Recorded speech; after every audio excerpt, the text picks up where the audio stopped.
You know, usually when a superhero teaser drops, I'm looking for the suit. I'm looking for the villain. I'm checking off a list of Easter eggs.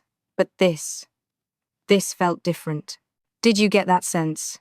It didn't feel like we were just watching a commercial for an action figure.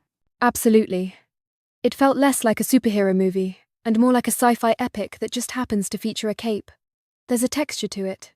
You know, for the longest time, the Supergirl character has been trapped in this very specific box. The bubbly younger cousin, the optimistic alternative to a brooding Batman.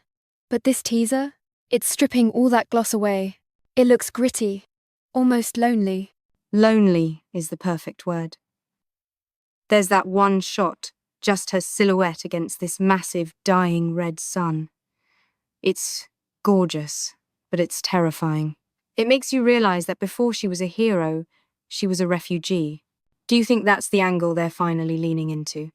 The trauma of it all. They have to. And honestly, that's the only way to make this character interesting in the current market. Think about it. Superman was sent to Earth as a baby. He doesn't remember Krypton. He was raised by nice farmers in Kansas. His story is the immigrant dream assimilation, success, hope. But Supergirl? She was a teenager when her world exploded. She saw everyone die. She remembers the culture, the language, the faces. Right. So while Superman is the man of tomorrow, representing what we could be, she's essentially a ghost. She's walking around carrying the memory of a dead civilization.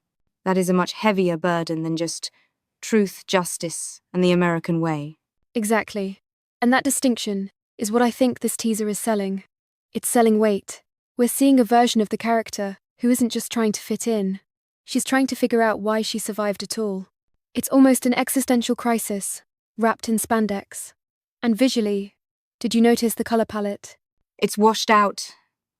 It's not that bright, primary-colored TV show aesthetic we've had for years. It looks more like a 70-second sci-fi film. It does. It reminds me of that space western vibe.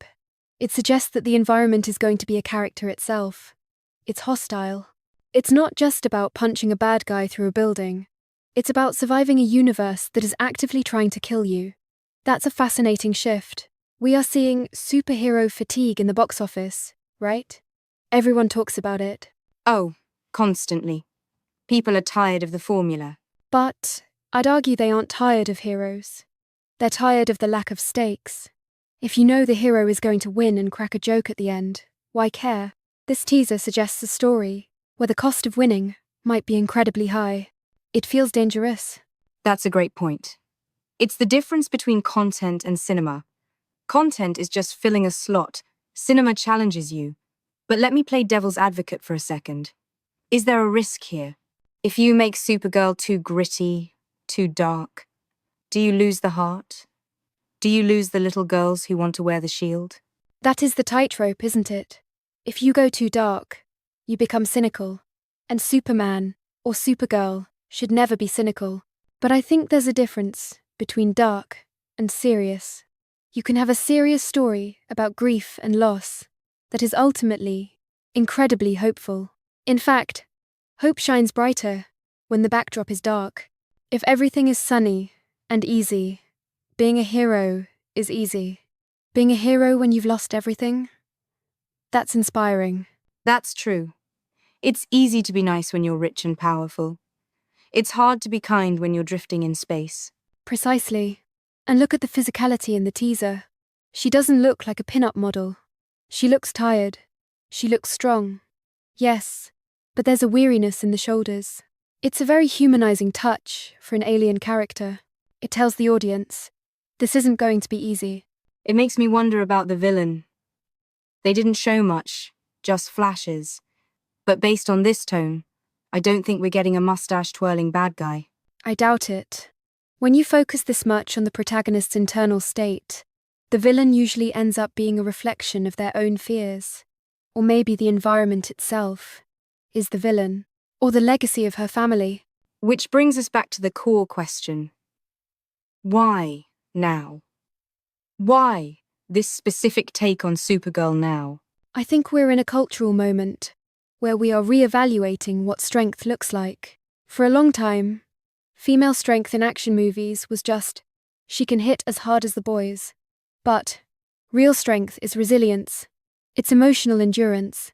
This teaser seems to promise a character study of someone who has every reason to be angry, every reason to be a conqueror, but chooses to be a protector instead. That is a much more modern, complex definition of power. It's the choice. The choice to be good when you have the power to be a god. And when you have the trauma to justify being a monster, that's the tension. Man, 5 minutes ago I was just excited about the visual effects, and now we're deep into the philosophy of power. But that's what a good teaser should do, right? It shouldn't just say, watch this movie.